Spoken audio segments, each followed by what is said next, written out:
est aussi important que l'école, au moins aussi important que l'école. On va parler d'amour maintenant. Pas facile de séduire au temps du coronavirus. Avec le confinement, forcément, les célibataires de France sont en rade. Les élans amoureux se fracassent contre les gestes barrières. Mais sur les sites et applications de rencontres, ça bouillonne pourtant. Vous allez l'entendre, à défaut d'amour physique, on s'écrit davantage et chacun cherche un peu de tendresse. Hélène Terzian. La fenêtre de temps est longue avant qu'on puisse se voir. Donc autant en rire. Pour Guillaume, adepte de Tinder, ça commence par adapter sa photo de profil. Je suis assis sur un tout petit poney avec mes pieds qui frôlent le sol et avec un air hyper sérieux. Avec une phrase d'accroche de circonstance. Moi, je suis au champ pour aller combattre le Covid-19. Et est-ce que ça marche ? Pas du tout.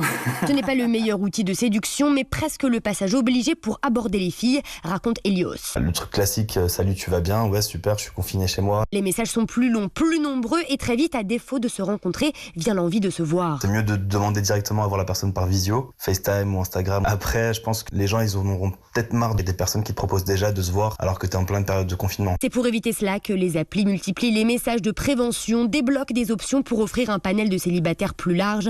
Les internautes ont plus que jamais besoin de discuter, observe Héloïse Desmontiers de Mythique. Dimanche dernier, après une semaine de confinement, ça a été le deuxième jour le plus intense pour nous en termes d'échanges, plus 13% d'inscriptions. Dans ces moments, le dating est vu comme une porte ouverte sur l'extérieur. Après le confinement, les utilisateurs auront-ils une envie folle de se rencontrer ou bien les gestes barrières resteront-ils ancrés ? Impossible, dit-elle, de le prédire.